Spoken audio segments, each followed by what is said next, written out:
Welcome to the WangHiro podcast, where we answer Malaysians' burning questions about personal finance with fact-based answers.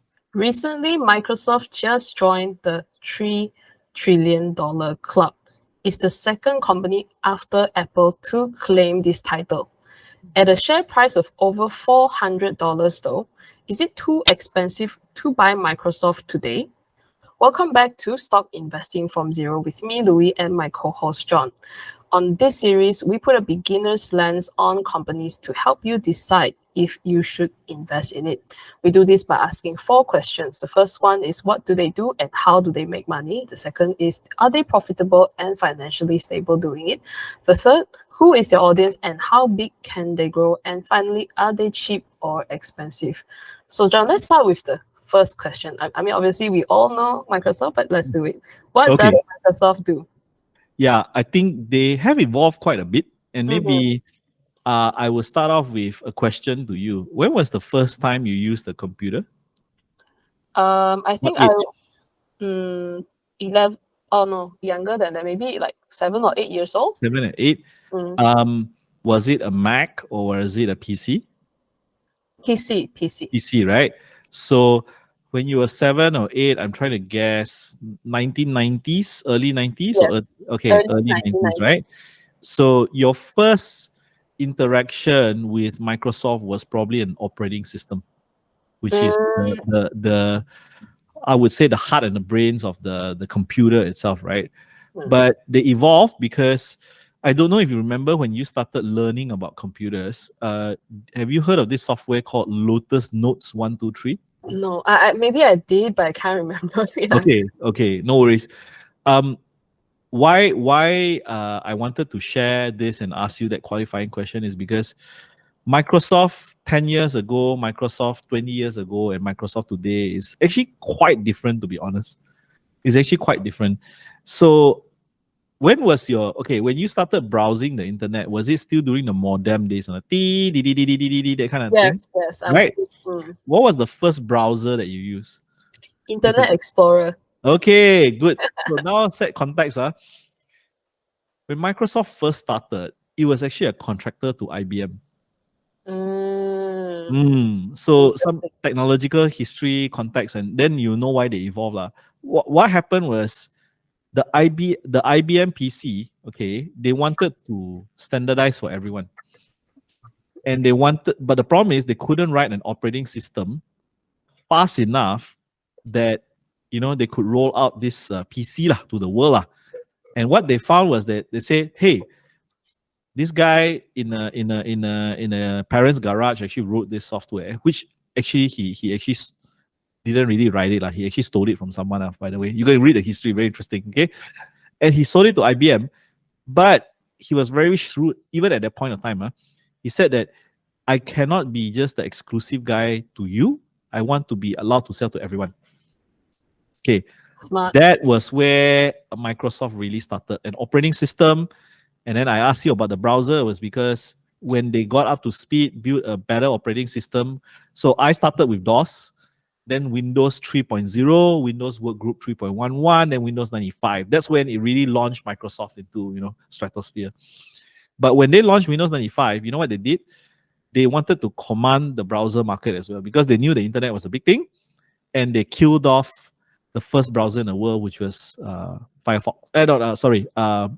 Mosaic, Netscape. Today we know it as Netscape. Mark Andreessen, the guy who wrote Netscape and all that kind of thing. So first question, what they do from the past and what do they do today?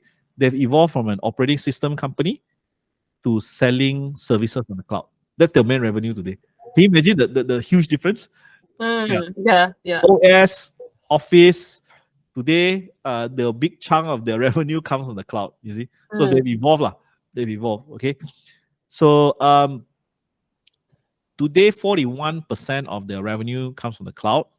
Another 32 to 33% actually comes from what we call productivity and business processes. So your things like your Microsoft Teams like your Office 365, all that kind of thing, right? And then more personal computing is the rest, anything that's not captured within the intelligent cloud and productivity, okay? And how do they make money?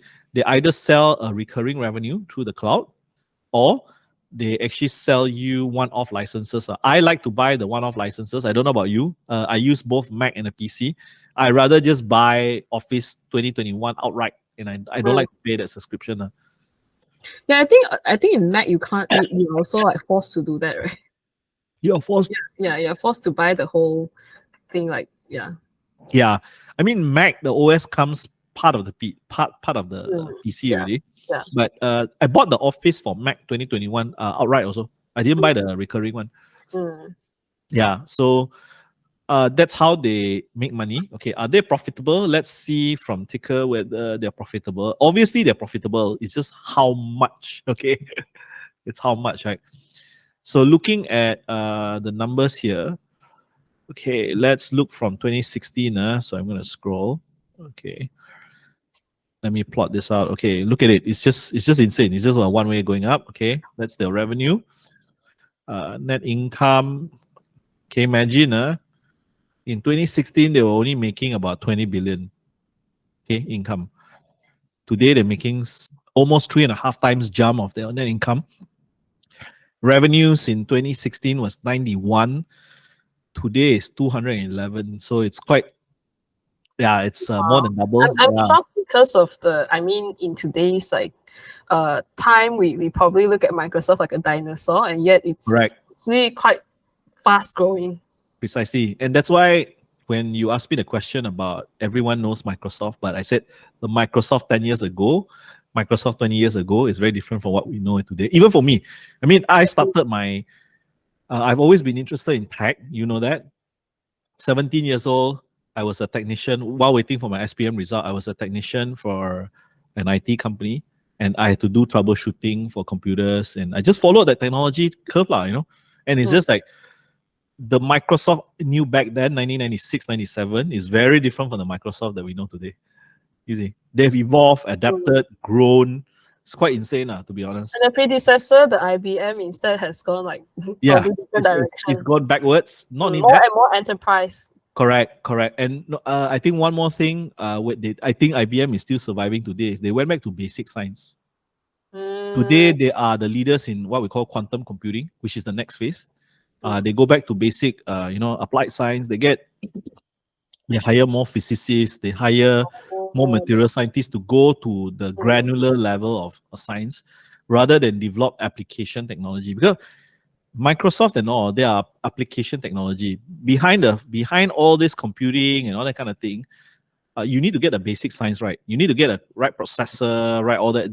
Microsoft doesn't care. They just apply technology on whatever the physics has already created for them, you see. Yeah.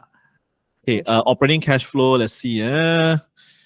Wow, it's even more crazy. You look at this, their operating cash flow year on year is higher than their net profit. That means in terms of business, because it's you think about it, it's almost like a cash upfront business, Even if you go for Office 365, you pay monthly. Some people, they will tell you, if you pay 1 year in advance, or you auto renewal or whatever, right? You're already stuck in the ecosystem, For you to cut it away is like cutting away your electricity bill. And I can tell you, no electricity, no water, very hard to survive. There's very little replacement, I feel. Exactly. Microsoft Office. Yeah.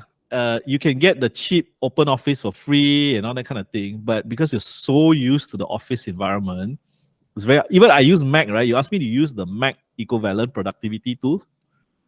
I can't. I don't know about you, Louis. No, it's not equivalent. I've tried. It's not. You can't do the same thing. The Excel is like Microsoft Excel. There's no equivalent. There's no competitor to that. Yeah. I mean, it's such a mature product as well. It's like gone so many iterations. Even Google Sheets, it's not direct. Yeah, it's not as powerful. Yes. Yeah. So, profitable, definitely. Financially stable. Okay, let's see. Balance sheet. If I'm not mistaken, there should be a net cash, but let's see. Okay. So total cash and short term against total debt. I'll be surprised if they are net debt, to be honest. Yeah, so total debt 79 billion, total cash 111 billion. So they're almost Apple-like in terms of their cash balance. You know, Apple is always very famous for like 100 billion in cash. You know, not doing anything about it. They pay a little bit of dividend here and there. You know, kind of thing.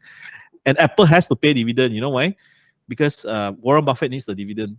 Oh, yeah. No, serious. I didn't mean it as a joke. He needs that dividend so that he can redeploy to buy other businesses. Because Apple today is Berkshire Hathaway's single largest public shareholding company. Single largest. Yeah. And why? Because of dividends. I'm very sure he said, Tim, don't stop the dividends. Yeah. So next, who's the audience? I guess you and me can tell. Anybody and everybody, including my 7-year-old son who just started primary 1 because he will need a computer. He's already using a computer. He's already going to start assignments. I think I can even tag this with population growth. Seriously. You think about it.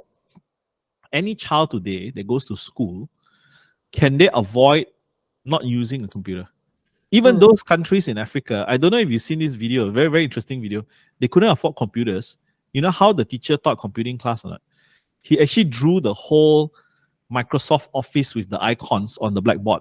I think it's a very interesting video. You just go Google it. He drew the save icon, the file explorer icon, the font icon, format, and all that kind of thing, so that he knows when these children eventually qualify to a secondary school or a university, they are actually somewhat prepared to know what are the icons to click. So can you imagine, right? It's really, I feel that the addressable market and who's the audience or how big can they grow is really kind of like population growth or digital adoption. Because as you and I have kind of concluded, in terms of office productivity, the number one, in terms of the software, apart from Mac, which is like very enthusiasts who are tech enthusiasts or people who are in the video editing space, most people will either end up with an Android phone or a Office PC. You see, a Windows PC. And how big can it grow? As long as population, digital adoption, and I would say rising income rate, that is the size of the audience. And you just imagine those probably in like developing countries like Africa and all that, they haven't hit that income level where every household has a computer and that kind of thing. Yeah, that's how I look at it, lah. I mean, look at China, rural China. Not everyone has a computer. Yeah, and I think it's also like the cost of all these like devices will also keep going down. Precisely. Also, like make them accessible, like more and more accessible, even to people earning less, like even in areas where the GDP isn't very high. Yeah. There's also the other side of things, which I think in terms of technologies, this is always the case. It's just that Apples and the Macs of the world are more expensive. I think that's intentional. But in terms of like, can this technology reach them? Well, we know the what's the hierarchy called? The Maslow hierarchy of needs. Yeah, Maslow. The one where the computing gets like cheaper and cheaper and cheaper. Moore's law. Moore's law. Yeah. So that's bound to happen. So yeah. Yeah. I mean, today, even in India, you can get a $300 or less, $300 or less kind of smartphone, and because it is part of capitalism. A lot of like the Indian economy, a lot of micro SMEs, the people who sell, the chaiwalas, the people who sell tea in India, now they can, just because of the power of a mobile device, they can actually accept Visa networks to pay, and all that. No, you go and study Indian. It's very interesting. Wow. They are very advanced in terms of, those guys push card, sell tea, and all that kind of thing. There's a QR code, for Visa or for Master or whatever, and it actually lifts people out of poverty because cost of transaction is trying to be lower and lower. Because in the past, if you imagine you're a small time retail vendor, whatever, for you to transfer that money, you have to carry those, put in the bank. There's always risk of theft. There's always risk of people siphoning off money or accounting fraud and all that kind of thing. Now everything's online, trackable. And why is this even linked to Microsoft? More and more systems are going to the cloud. More and more people are using, even if you're not using a computer, a PC, you are inherently using the cloud. You watch Netflix, you use Shopee, everything is hosted by a cloud provider. And there's only a few guys that actually make money. AWS is definitely one, is the largest, okay? Yes. Microsoft is a close second. Google is, even though they started in a bigger way than Azure, but Azure is in some portions is actually making better profit margins as compared to GCP, you know. So again, but that's a story for another day. It's like Claude, you go deep into another rabbit hole, right? But I think it's so ubiquitous that we don't even realize. Like, I'll give you another example. You use traffic light system, right? Yeah. When you drive, you have traffic light. You know, in those large intelligent cities, all these are hosted, the logic and all that is hosted on the cloud system again, you know. Wow. I mean, So- that's to control like the traffic. Of course, you efficiently. cannot have a PC. You cannot have like an individual PC on the traffic lights. It Mm. definitely have to be centralized, ma. But Mm. then today, more and more, because of the ubiquity, because of internet speed, right? You don't actually need to house all of this on what we call on-premise. It's on the cloud. And then another big shift, okay, this is a little bit more geeky. Stock exchanges today, a lot of them, because of security reasons, they always have it on-premise because they want to control the physical infrastructure. Just to let you know, Bursa is already experimenting. Bursa is like a little bit outdated, but they're already experimenting with cloud-based stock exchange parameters. So again, you see, all that moving forward. I mean, like consumers, even enterprises, all of these markets appear to, like will grow with Microsoft. Exactly. And today, even if you don't use like what I said, without a PC, without a mobile device, or whatever infrastructure or services, most likely it will be hosted on the cloud. So wow, that's interesting. I used to think like Apple was that way, but it seems like the tentacles of Microsoft is actually even more relevant. oh, even more relevant. And something I read about Apple, maybe we can shadow it for next episode. It's turning into a bank, but I wouldn't go there first. Okay. Next episode, we've got that. Yeah. Okay. So last but not least, valuations. Looking at valuations today, okay, next 12 months, and I'm going to plot the last 12 months as well, diluted, okay, it's not too bad. Oh, how I didn't plot the last 12 and not next 12, okay. Hey, how come one line only, yeah? It looks like, hey, okay, let me just do that again. Okay, here you come. Okay, all. So you're talking about a mean of 20 times for the next 12 months and a mean of about 24 times for the last 12 months. So right now they're hovering about in the 30s, 39 times for last 12 months and 35 times for forward. So this is the entire, not entire, they trace back from when? 2006. So you've got a good you've got a good 18 years of data. I would say, let me see, 14 plus 4. Yeah, 18 years of data. And I think based on the growth rate, if you look at the growth rate of where they're going, they're growing on average about, let's say, anywhere between, changes year on year. Let me take this out.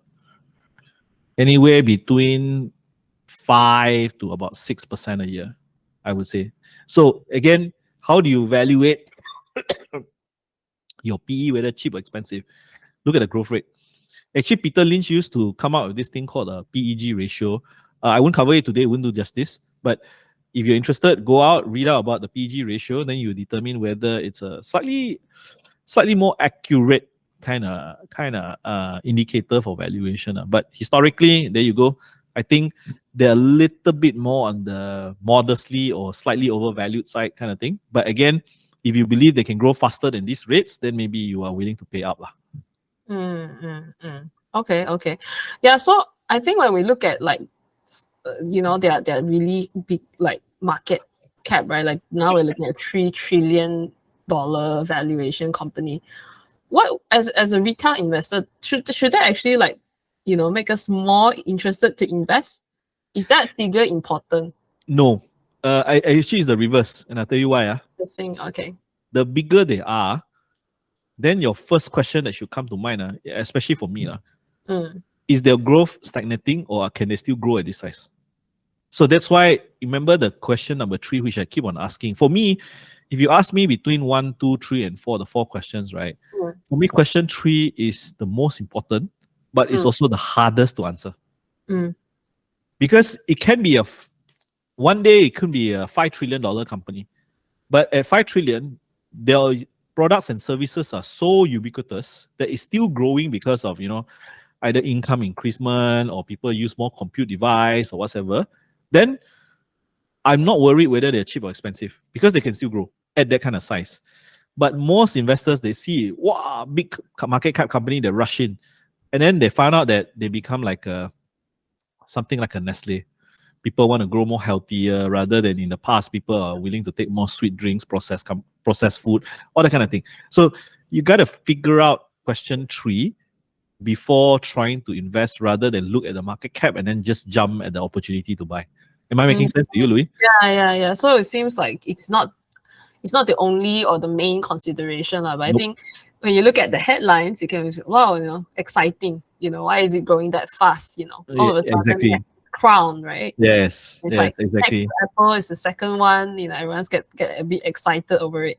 Yeah. Okay, so I think that wraps up our company analysis segment.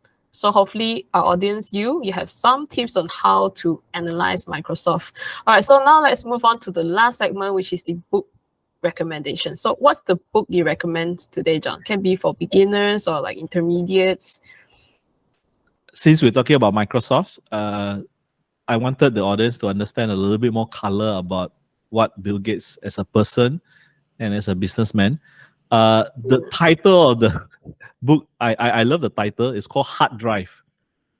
Hard Drive. Wow. Your hard drive, okay? Yeah. And it actually depicts Bill Gates when he started the Microsoft empire. How was the ecosystem back then? In the early 80s, they actually uncovered what we call the dirty tactics of what Microsoft used to do. So Microsoft had a spreadsheet application called a Microsoft Multiplan.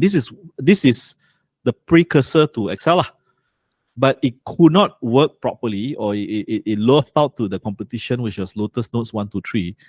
And because Microsoft controlled the operating system, right, it purposely wrote code in DOS to crash Lotus whenever it was loaded. What? Yes, and it's the same tactic they use against Netscape. Every time, I don't know if you noticed when you first used Internet Explorer or you use Netscape on your browser, they will ask you, do you want, even Edge today, I use Brave browser. So Microsoft, sorry, I'm not going to use your browser, okay? They joke, the Edge browser is for you to download another browser. And then every time you open Edge by accident, they say, do you want to make this your default browser? No, right? So I don't know, Microsoft may hang my OS tomorrow after they listen to this. I'm just kidding. Anyway, so they even talked about the gender inequality and how Bill Gates was actually rather, okay, for the lack of a better word, didn't treat everyone as equally. So there was a story, 2 female executives were hired in 1985 so that Microsoft could win the Air Force contracts. Oh, just to prove the diversity, is it? Yeah, okay. And also to get women, because looking good, okay. And you know what? This is Bill Gates' exact words. Let's hire 2 women because we can pay them half as much and they're willing to work twice as hard, and we can give them all the crap work because they're women. This was Bill Gates' exact words, right? So that was how he treated executives back then. Okay, and then how Microsoft would do things would be like, they use the company email to check your work habits. So if it's like, if you don't work on weekends, you don't get to collect your bonus. And cool. So when the employees found out, they started logging in on the weekends into their work email from a modem from home, so they just appeared as if they came into office. You see, so this is all the kind of things that, people on the outside, the news will like portray Bill Gates as like this savant, this like makes philanthropist, all that kind of thing, which I have to admire. I have to give it to him, right? But there's the darker side of things, and this book kind of presented a more balanced view. So I mean, you don't get to become a billionaire just by being a software savant, right? A lot of software savant, people like Bill Joy, you can go Google this guy, Chief Technical Officer for Sun Microsystems. Sun Microsystems eventually almost bankrupted and bought over by Oracle today. So Sun was the guy that created Java lah. So they created such wonderful software, but they were not businessly ruthless, and that's where they got eaten up. Didn't know how to make money. You know, the guys who knew how to make money, Vinod Khosla, then they go and mentor Arista Networks. So. These guys who are a little bit more ruthless, more business minded, they came out, right? But you don't turn into a multi-billionaire by not, being businessly acute. I think that's the more polite word I would like to use. Yeah, it's kind of scary to hear that kind of story, but I mean, not surprising given like how, the workplace structure is much more unbalanced back then. Correct. Much less women's rights movements back then. So I think he could get away with it. I think today you would hardly be able to say those words. You definitely get sued for harassment or something like that. Yeah, you definitely make front page news. Oh, Bill Gates did this, but back then I think most of us and for a long period of time, Bill Gates was like the richest man in the world, right? So everyone was like, oh, this guy is really smart, whatever. So I think that's an excellent find. I mean, how long ago did you read this book though? I didn't read the entire book, just to be honest, but I just thought about it because when I was preparing for this episode, I just thought about, you see, right, a lot of times people think that to be a good investor, you should read investing books. I kind of say yes and no. Why? When you first start investing, you should read business books. You should read investing books just to get your feel and around the framework of investing. But once you've gotten that, the rest of your time should be spent understanding businesses, psychology, character of people, and all that kind of thing. And for me, my investing skills have improved substantially because I read business books. Because you see, you read not just biography or people who write about the industry. There's this book, maybe I'll cover one day. It's a little bit more advanced. It's called The Dallas Cowboys. So actually, it talks about all the cable network guys in the US. AT&T, all that, and the fights among them to be on top. They even talked about Paramount Pictures, Sony, and all that all these production houses, how they compete. So when you get to know that, it actually helps you to understand Netflix better, production cost, movie rights. And you see, accounting, financial statements, is only a reflection of what the business has done. But what is the business doing in the past and how is it going forward? For me, that kind of insights you can't get from an investing book. It's always from a business book or industry paper or whatever lah. News, a very deep dive article by something like a Wall Street Journal that depicted tactics, strategies that these guys use, psychological behavior, or negotiating tactics. All these you can't find in investing books actually. Very hard lah. Yeah, agree. Okay, so I think we covered everything around some basics around how to analyze Microsoft, and John always recommends a very good book. So I want to also read this book because I didn't know that Bill Gates did all of those things. Honestly, that shocks me. That would be so tabloidy today. Okay, so over to you, our audience. Are you an investor of Microsoft? If you are you long or short on the stock? Comment below. So if you enjoy our content, make sure to like, subscribe, and hit the notifications bell for more updates from WangHiro. Thank you again from me, Louis, and my co-host John, and we'll see you again in our next episode. Bye-bye.